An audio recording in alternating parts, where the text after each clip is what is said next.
is an action sci-fi adventure drama written and directed by Denis Villeneuve, known at the time for movies like Incendies, Prisoners, and Blade Runner 2049. A noble family becomes embroiled in a war for control over the galaxy's most valuable asset, while its heir becomes troubled by visions of a dark future. Film's runtime is 155 minutes. Film's rating is PG-13 in color, based on the novel Dune, written by Frank Herbert, starring Timothée Chalamet. So, Dune. I recently got to see it in theaters again for its rewatch for the new one, part 2, that comes out in a few weeks. And I got to see it in theaters again. I actually originally saw it in theaters, so I got to see it again in theaters with my girlfriend, and it was awesome. It was such a great experience seeing it with her, and just seeing it in theaters, which is just the best way to watch Dune, I think. I think seeing it at home just isn't the same. It really isn't the same than watching it at that big screen. Just watching it in that massive screen, you see everything, and it's just incredible. I did say that I don't want to talk about movies like that, all movies leading up to a movie, but this is a movie I definitely wanted to talk about because it's a surprise that I've just never spoken about. I remember it was 2021, me very hyped for this movie because it's like, oh, sci-fi. A lot of hype for this movie, and also just, it's a different sci-fi movie than Star Wars. So I was like, all right, let's hope for it to be good. And not only was it good, it was incredible. Dune is such an amazing movie. It's a story that just, there's so much world building. The characters are so interesting and have so much depth, and the world and just everything about Dune, and just, it's the beginning of the story, and part 2 should hopefully be like freaking baller. I did love that first movie, and seeing it in theaters is just so beautiful. Let's just talk about just the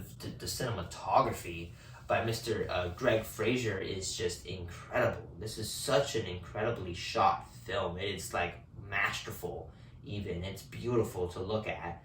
And not only that, but you also have the score by Hans Zimmer leading it on with just... Hans Zimmer even said that this is a film that he's always wanted to do score for. So it's like, I guess it's like him doing his childhood movie pretty much. You can tell Zimmer just knocks it out the park with the score for this movie. The music is just incredible. It's powerful. It's awesome. And when it gets intense, you can feel it. The score for this film is incredible. And performance by Timothée Chalamet. This is of course him playing Paul Atreides, the young heir of the throne. And man, Timothée Chalamet is a damn good actor, very good actor, and he's dealing with his dreams and him trying to understand them and trying to understand what's going on, but also moving to a different planet, Arrakis. Yeah, Timothée Chalamet is really good in this film. He's pretty damn freaking good, especially in a certain scene where things are really like, oh shit, he's seeing the future and he's fucking losing his mind, and it's really good stuff by Timothée Chalamet. But the supporting characters for this film is really what makes it incredible. You got freaking Jason Momoa as Duncan Idaho. Of course, you know, it's not like Jason Momoa is doing a different performance than what he normally does, but, you know, he's that badass soldier who tries to get the respect of the freemen, and it's great.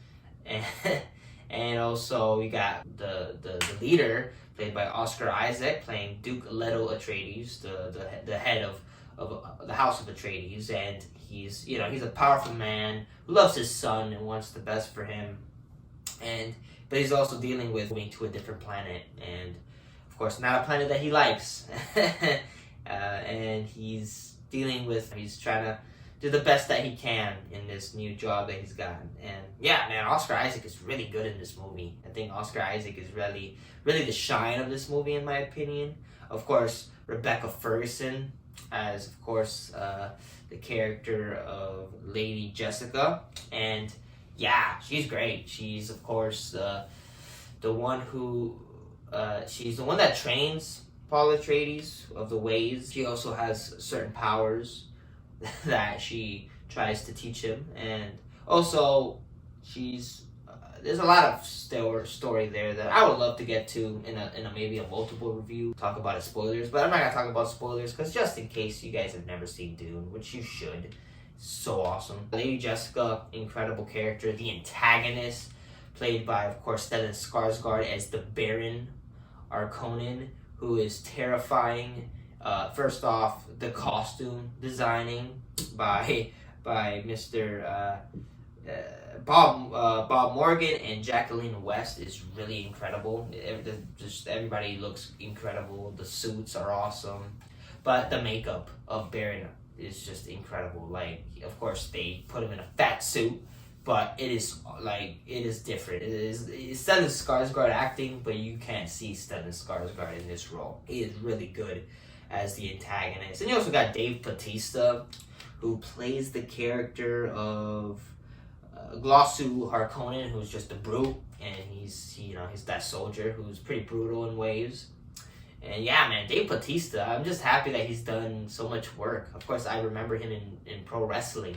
So, like, seeing him just doing real good shit in Hollywood, in the acting world, is just really cool to see, and I'm happy for Dave. Josh Brolin as Gurney Halleck, who also trains Paul in the fighting world. And he's also just a very strong soldier, and, you could tell that there's history between him and Leo Atreides, that they've been together, and he's always been getting his back. Josh Brolin is great in pretty much everything that he's in, pretty much. So that's not much of a surprise. Javier Bardem as Stilgar, who's the leader of the Freemen, pretty much. And yeah, Javier Bardem, really freaking good for just a short role that he's in. And also for a short role, who was barely in this movie, is Zendaya as Shani. And yeah, she's in the movie, but very small moments. But you could tell in part 2 really is gonna, I guess, show that relationship between him and Zendaya. So that's interesting. I'm intrigued by that. But yeah, Zendaya's in it, but very little. David Dastmalchian is Peter de Vries, who's pretty much the talker for the Harkonnens, who sets things up. And yeah, man, he's a damn good actor, and he's in every freaking movie too. So it's like, dude does incredible works in incredible movies. Specifically, he did works for Nolan, and he does movies for Villeneuve. It's like, this man really just, bro, he's a small time actor, but he's in some of the best movies of all time.